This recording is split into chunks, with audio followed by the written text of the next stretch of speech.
एक लड़की जिसकी उम्र मात्र 18 साल होती है, उसे साइकिल सीखने का बहुत ज़्यादा शौक होता है। पड़ोस में ही एक लड़का साइकिल घुमाया करता है, उससे कहती है कि भाई क्या आप मुझे साइकिल सिखाओगे। वो लड़का भी इसे साइकिल सिखाने के लिए तैयार हो जाता है और जैसे इस लड़की को साइकिल सिखाता है वैसे ही धीरे धीरे ये एक दूसरे के करीब आने लगते हैं और इतने करीब आ जाते हैं, एक दूसरे के साथ प्यार प्रसंग करने लगते हैं, एक दूसरे के साथ संबंध बनाने लगते हैं। उसके बाद ये लड़की उस लड़के से शादी करने का दबाव बनाती है, लेकिन वो लड़का इससे मना करता है और एक दिन होता है इतना बड़ा कांड कि वो लड़की अचानक उस गांव से गायब हो जाती है। गायब होने के बाद घर वालों को लगता है कि शायद ये लड़की इस लड़के के साथ फरार हो चुकी है, लेकिन 2 साल के बाद जब खुलासा होता है तो इतना चौंकाने वाला खुलासा होता है, उस लड़की के कंकाल उसी के घर के अंदर दफन मिलते हैं। दोस्तों, जब ये पूरा मामला आसपास के लोगों के सामने आता है, हर कोई व्यक्ति इस मामले को सुनकर दंग हो जाता है कि 2 साल पहले ही इस लड़की की मौत हो चुकी है। दोस्तों, आप भी अगर पूरे कारण इस लड़की की मौत के बारे में जानोगे तो एक बार के लिए आप भी सुन्न हो सकते हो, आप भी सोचने के लिए मजबूर हो सकते हो। आइए दोस्तों, जानते हैं पूरा मामला क्या था। नमस्कार, जय हिंद। आप देख रहे हैं APH न्यूज़ राहुल रावत के साथ। तो दोस्तों, आज की जो हकीकत की घटना आपको बताने जा रहा हूं, उत्तर प्रदेश में एक जिला पड़ता है फिरोजाबाद और इसी का एक सिरसागंज एरिया है। सिरसागंज एरिया के एक गांव की हकीकत की घटना है। यहां पर खुशबू नाम की एक लड़की जिसकी उम्र 18 साल होती है, अपने घर परिवार के साथ बड़े ही अच्छे से रहा करती है। धीरे धीरे ऐसे ही समय बीतता रहता है।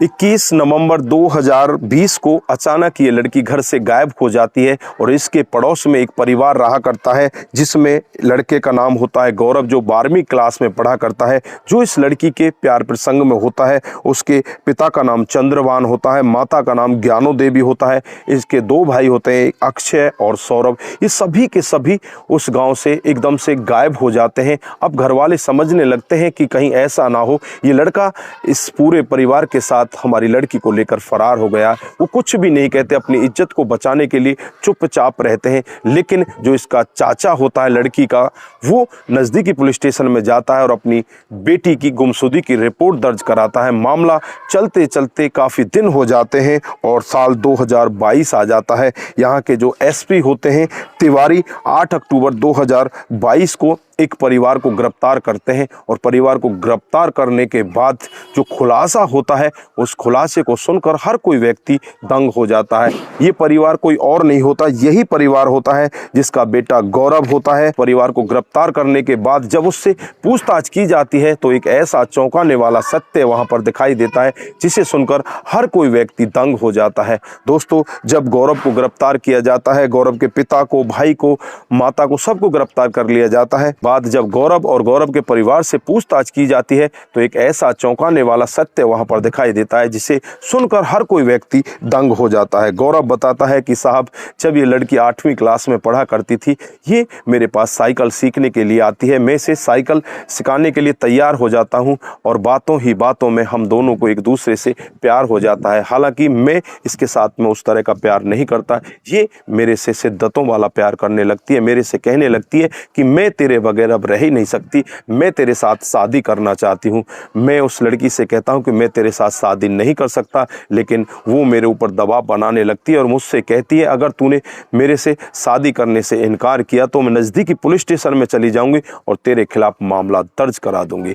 मैं इस सब के बारे में अपने घर वालों को भी बताता हूँ, अपने घर वालों से कहता हूँ कि मैं झूठ मूठ का इस लड़की से प्यार करता हूँ, मैं इसके साथ शादी नहीं करना चाहता। हालांकि दोनों परिवार आमने सामने रहते हैं, ऐसे परिवारों में शादी भी नहीं हो सकती। उसके बाद लड़का और लड़के के परिवार वाले एक प्लान बनाते हैं और प्लान के तहत ही 21 नवंबर 2020 को जो गौरव होता है, लड़की खुशबू को फ़ोन करता है और फ़ोन करके उससे कहता है कि तुम मेरे घर पर आ जाओ, मैं तुम्हारे साथ मिलना चाहता हूँ, तुम्हारी शादी की बात करना चाहता हूँ। खुशबू बहुत ज़्यादा खुश हो जाती है और खुशी खुशी उनके घर पर पहुँच जाती है और जब घर पर जाकर देखती है तो सारे घर वाले वहाँ पर बैठे होते हैं। उस खुशबू को बिठाया जाता है, उससे पूछा पूछा जाता है क्या आज भी तू इस लड़के से शादी करना चाहती है, वो हाँ कहती है। उससे डराया भी धमकाया भी जाता है, उससे कहा जाता है कि अगर तूने इसका पीछा नहीं छोड़ा तो तुझे जान से मार दिया जाएगा। इस पर खुशबू उन घर वालों से कहती है कि चाहे मुझे जान से मार दो, चाहे कैसे ही करो, मैं इस लड़के से बहुत ज़्यादा प्यार करती हूँ,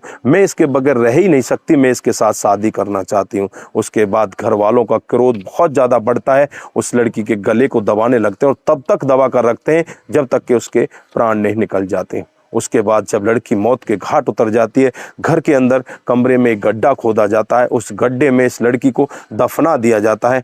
दफनाने के बाद इसके ऊपर भूसा डाल दिया जाता है, उसके ऊपर कूलर को रख दिया जाता है और वहाँ से वो घर वाले उसी दिन चुपचाप फरार हो जाते हैं। दोस्तों उसके बाद जब नए एसपी साहब तिवारी जी वहाँ पर पहुँचते हैं 8 अक्टूबर 2022 को, जब इस पूरे मामले का खुलासा होता है, उन सभी घर वालों को गिरफ्तार किया जाता है। जब वो पूरी सच्चाई बताते हैं तो पुलिस एक टीम गठित करती है और टीम गठित करके इनके घर का रुख किया जाता है। जब उस घर के अंदर जाकर देखा जाता है, उस गड्ढे को खोदा जाता है, तो वहां से एक कंकाल मिलता है, जो कंकाल खुशबू का होता है। जब गांव वालों को, आसपास के लोगों को, घर वालों को ये पता चलता है कि आज से 2 साल पहले ही उस लड़की को मारकर इस घर के अंदर दफना दिया गया है, हर किसी की रूह कांप जाती है। हर कोई व्यक्ति यही कहने लगता है कि पता नहीं आजकल समाज में हो क्या रहा है। तो दोस्तों इस घटनाक्रम पर आप क्या बोलना चाहते हैं, आपकी जो भी राय है एक बार कमेंट बॉक्स में जरूर बताइएगा। दोस्तों यहाँ पर इस परिवार ने इतनी बड़ी गलती की, जो पूरा का पूरा परिवार आज जेल के अंदर चला जाता है। यहाँ पर जो लड़की है वो भी उस लड़के के प्यार में इस तरह से पागल हो जाती है, उस लड़के के पीछे इस तरह से भागने लगती है, उसे अपनी जान की फिक्र भी नहीं होती और अपनी जान इस तरह से गंवा बैठती है। दोस्तों इस घटनाक्रम को सुनाने का उद्देश्य सिर्फ आपको जागरूक करना है, आपको बताना है कि हमारे समाज में इस तरह की घटनाएं भी हो रही हैं। दोस्तों आज के लिए बस इतना ही, फिर मिलते हैं किसी नए मोड़ के साथ। तब तक के लिए आप अपना ख्याल रखें, अपने परिवार का ख्याल रखें और ऐसे अवैध संबंधों से अपने आप को जरूर दूर रखें। नमस्कार, जय हिंद, जय भारत।